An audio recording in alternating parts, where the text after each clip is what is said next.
Kembali bersama kami, pemirsa, pemilihan presiden masih 2 tahun lagi, namun dinamika sudah terasa di tengah masyarakat. Sejumlah nama kian santer disebut sebagai calon presiden, namun PDI Perjuangan hingga kini secara resmi belum menyebut satu nama yang dijagokan.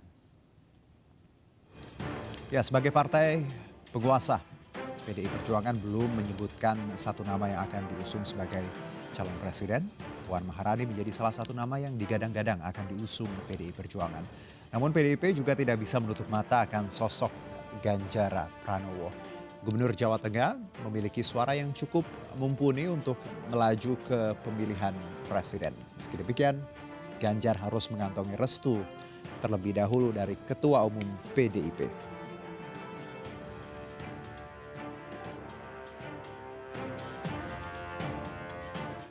Sementara itu sejumlah lembaga survei mulai melakukan survei suara masyarakat. Salah satunya yang dilakukan survei Saiful Mujani Research (SMRC) yang menyebut elektabilitas PDIP tidak akan meroket jika mengusung Puan. Ya, SMRC menyebut suara Puan tidak memberikan pengaruh positif pada PDI Perjuangan, khususnya dalam pemilihan legislatif. Dalam keterangannya, SMRC mencoba mensimulasikan sejumlah nama potensial seperti Puan Maharani, Ganjar Pranowo, Anies Baswedan, dan Prabowo Subianto. Namun suara Puan tidak mampu mendongkrak suara PDI Perjuangan. Sementara 3 nama lainnya dengan urutan paling tinggi, yakni Ganjar Pranowo, mampu menggerek suara PDIP dengan elektabilitas mencapai angka 36 hingga 43%.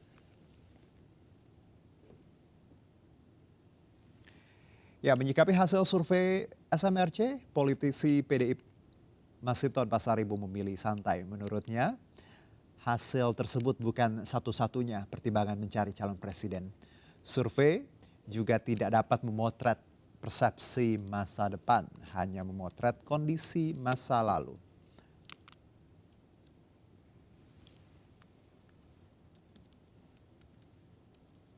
Baik, jelang kontestasi politik 2024, sejumlah nama kian santer sebagai calon presiden. Menariknya PDI Perjuangan sebagai partai yang berkuasa hingga kini belum secara gamblang menyebut nama calon yang diusung. Apakah langkah tersebut sebagai salah satu strategi atau justru suara partai yang belum sepakat memilih Puan ataupun Ganjar? Telah bergabung bersama kami. Telah bergabung bersama kami. Pak Sadiman, maaf bisa di landscape. Oke, kami coba terhubung dengan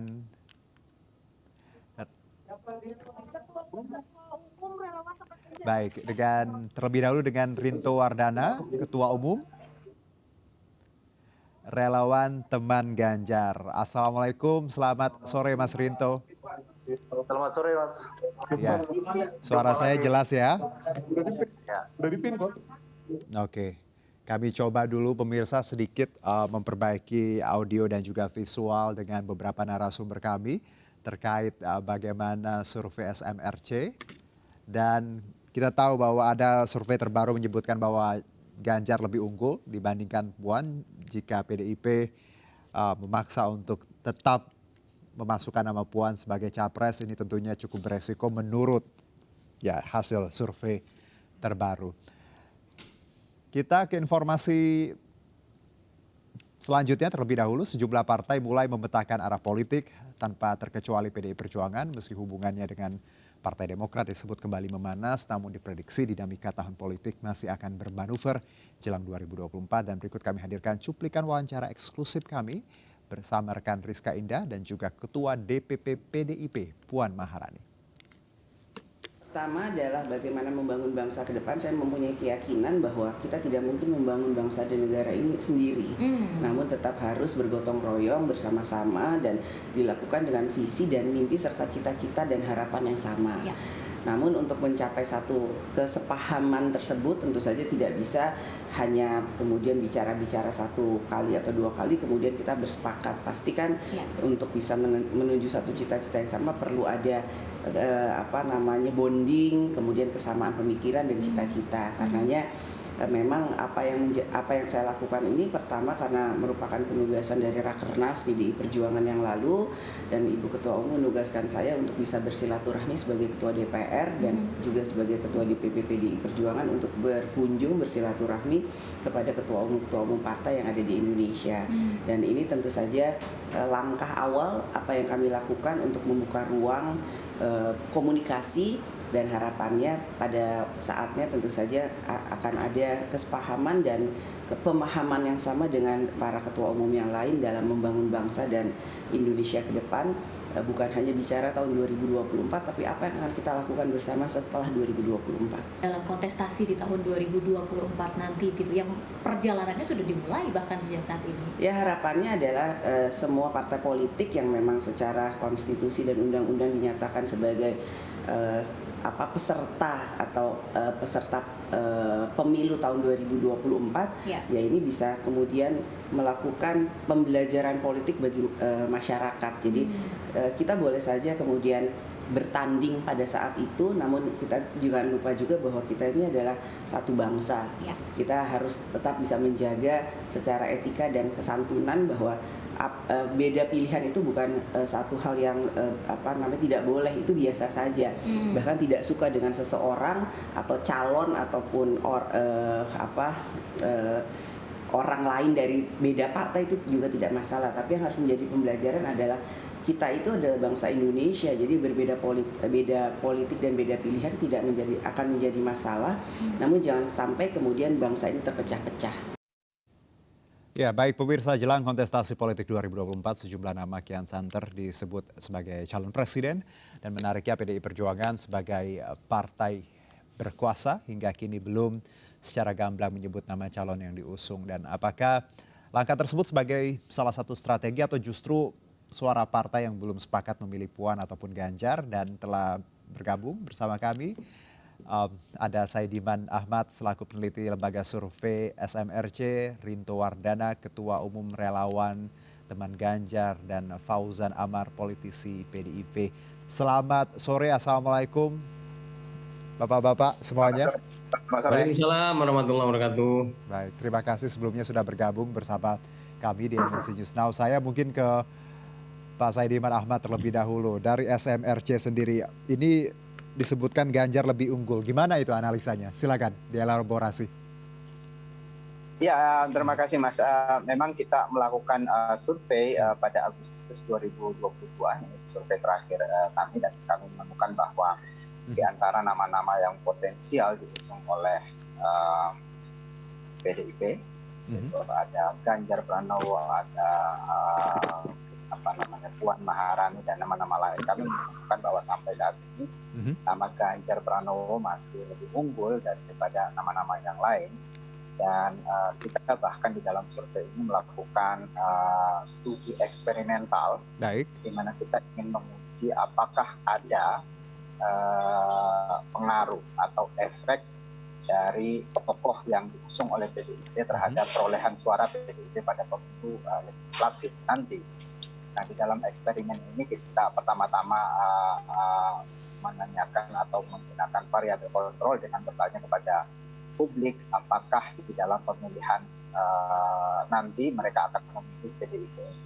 Tanpa menyebutkan nama calon presiden, itu ada 28% yang menyebut mereka publik akan memilih PDIP.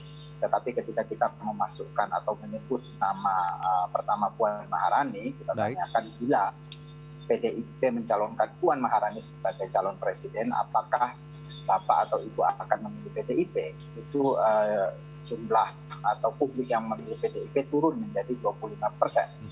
Sementara ketika kita tanya jika PDIP mencalonkan Ganjar Pranowo sebagai calon presiden, apakah Anda akan memilih PDIP?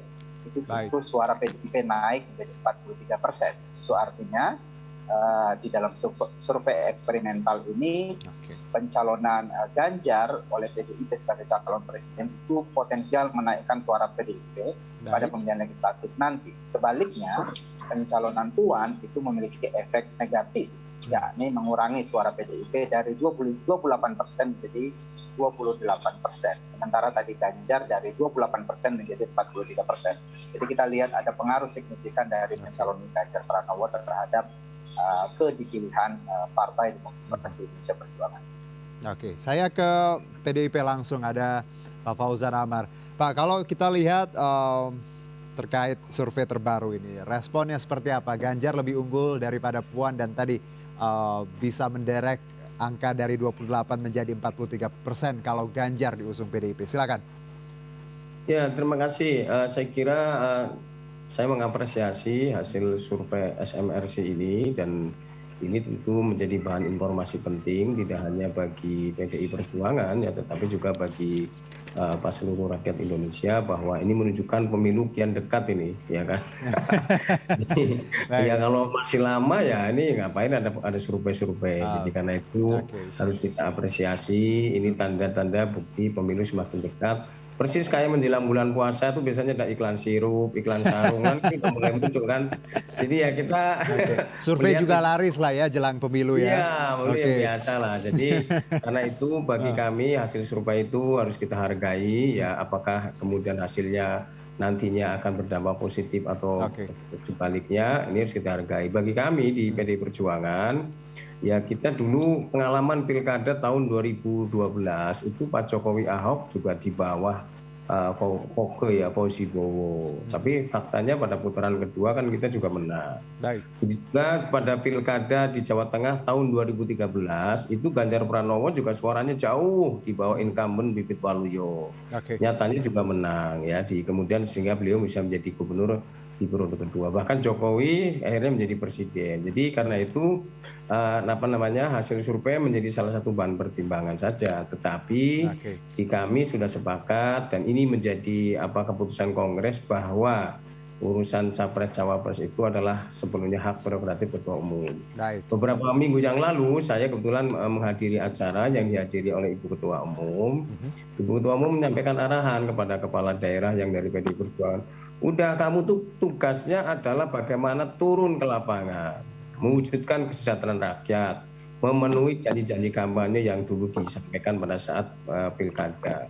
Kalau urusan capres-cawapres itu urusan saya, itu hak prerogatif saya. Saya tentu akan memutuskan sesuai dengan perkembangan, sesuai dengan dinamika yang ada, termasuk siapa yang memang siapa yang layak menjadi calon presiden. Kenapa? Ya, karena urusan menjadi presiden bagi 273 juta orang Indonesia itu kan bukan perkara mudah. Ya, tentu tidak hanya sekedar diperlukan bagaimana pengalaman dan rekam jejak yang bagus, tetapi juga bagaimana komitmen dia untuk mensejahterakan rakyat. Saya kira begitu, Mas. Baik, Pak Fauzan. Jadi tadi apapun tadi survei yang sekarang berkembang dijadikan tadi sebagai bahan pertimbangan ya Bang ya. Tapi lagi-lagi tadi hak prerogatif oleh Ibu Megawati seperti itu. Saya ke Ketua Umum Relawan Teman Ganjar, Pak Rinto Wardana. Tanggapan Anda terkait survei terbaru ini bagaimana? Silakan. Ya, terima kasih. Selamat sore. Kami dari Teman Ganjar melihat hasil survei yang dirilis baru-baru ini. Menurut kami itu adalah gambaran terkini, terupdate bagaimana kondisi perpolitikan terkait dengan mendukung terhadap capres-capres yang muncul di publik. Salah satunya adalah Pak Ganjar. Dan kami sebenarnya tidak kaget dengan hasil survei dari SMRC tadi, karena memang sebelum-sebelumnya juga kami selalu menyampaikan bahwa terkait dengan hasil survei, itu juga sekaligus merupakan representasi daripada pendapat publik terhadap sosok capres yang ada. Dan salah satunya ini adalah Pak Ganjar. Dan memang kalau kita melihat bahwa apakah hasil survei itu yang akan menentukan siapa capres ke depan atau tidak, ya memang belum tentu juga. Tetapi paling tidak ada satu parameter yang bisa menjadi ukuran kita bersama, yang menjadi acuan kita bersama bahwa penentuan daripada capres ini ke depan adalah ditentukan juga terkait dengan elektabilitas dan popularitas dari si calon ini. Jadi kalau kita mengatakan bahwa kalau dari PDIP tadi, kader PDIP tadi mengatakan bahwa dulu Pak Jokowi tingkat elektabilitas di surveinya rendah, lalu kemudian ternyata menang. Iya, sebenarnya bukan itu yang menjadi catatan kita ya. Kalau kami melihat, catatan kami adalah apa yang telah disampaikan, kebijakan yang dilakukan oleh PDIP akhir-akhir ini sering berbenturan satu sama lain.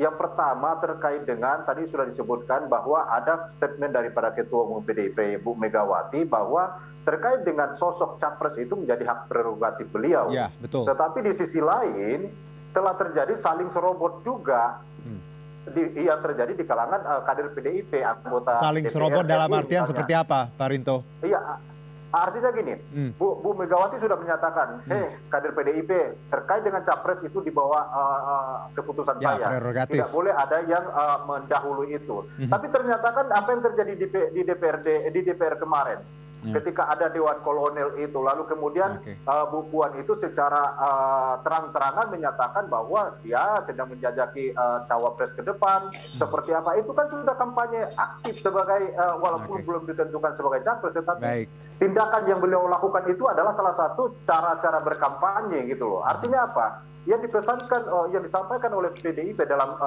tindakan-tindakan seperti ini adalah bahwa PDIP ini inkonsisten dengan apa yang terlanjur disampaikan oleh Bu Megawati dengan sikap-sikap daripada kader itu sendiri terhadap pesan Bu Megawati. Begitu, Mas. Jadi dengan kata lain, internal sendiri kadang backfire ya, seperti itu ya beberapa sikapnya. Itu kan belum diputuskan, Pak. Silakan Pak Fauzan tanggapi. Kecuali kalau sudah diputuskan oleh Ibu Ketua Umum, kemudian ada yang tadi melawan dan sebagainya, itu ada konsekuensi. Sekarang kan belum ada keputusan. Artinya di PDI Perjuangan itu para calon yang selama ini dianggap potensial, dan jangan lupa tidak hanya 2 ya, Pak Sekjen Hasto Kristianto mengatakan ada 4 calon kader PDI Perjuangan, kader PDI yang potensial menjadi presiden. Ada Ibu Puan Maharani yang sekarang sebagai Ketua DPR, ada Mas Ganjar yang sekarang jadi Gubernur Jawa Tengah, ada Ibu Tri Risma Harini yang sekarang jadi Menteri Sosial, dan kemarin ada Pak Abdullah Azwar Anas yang masih menjadi Ketua LHKP, sekarang jadi Menpan RB. Mereka tuh potensial bahwa di antara mereka ada kompetisi untuk bekerja yang terbaik. Kan mereka sekarang ditugaskan oleh partai. Ada yang Pak Fauzan, jadi menteri gitu. Kalau ada tudingan bahwa sebenarnya internal juga nggak kompak, buktinya kemarin ada Dewan Kolonel dan ya hal-hal seperti itu. Apakah itu menurut Anda bukan gambaran bahwa PDIP tidak kompak, tidak solid? Kalau menurut saya itu dinamika di dalam berpolitikan, ya biasa kan, wajar. Sama seperti yang dilakukan oleh calon presiden yang lain kan, mereka juga turun ke bawah ya, berhenti di jalan tol dan sebagainya, kan itu juga sebenarnya kan juga sama aja kan gitu. Kalau mau kerja kenapa nggak nyuruh anak buahnya yang menegur supaya kamu tuh jangan bakar di sini, kan bisa saja seperti itu kan soal perspektif saja. Jadi karena itu menurut saya sekarang para kader sedang menunjukkan prestasinya. Misalnya Ibu Tri Risma Harini, beliau sebagai menteri ya, menjadi menteri dengan kinerja terbaik tuh hasil surveinya Indobarometer, itu juga menunjukkan prestasi ke Ibu Ketua Umum nih. Berarti sosial kinerjanya bagus. Pak Fauzan, dengan kata lain untuk para pendukung nih jangan terlalu reaktif ya. Ya kalau menurut saya selama belum diputuskan oleh Ibu Ketua Umum ya menurut saya wajar saja. Tapi kalau sudah menjadi keputusan ya kita harus tegak lurus. Gitu. Ya kan gitu. Kita jeda dulu ya. Pak Rinto, Pak Fauzan dan juga Pak Saidiman, nanti kita sambung di segmen berikutnya, dan pemirsa tetap di MNC News Now.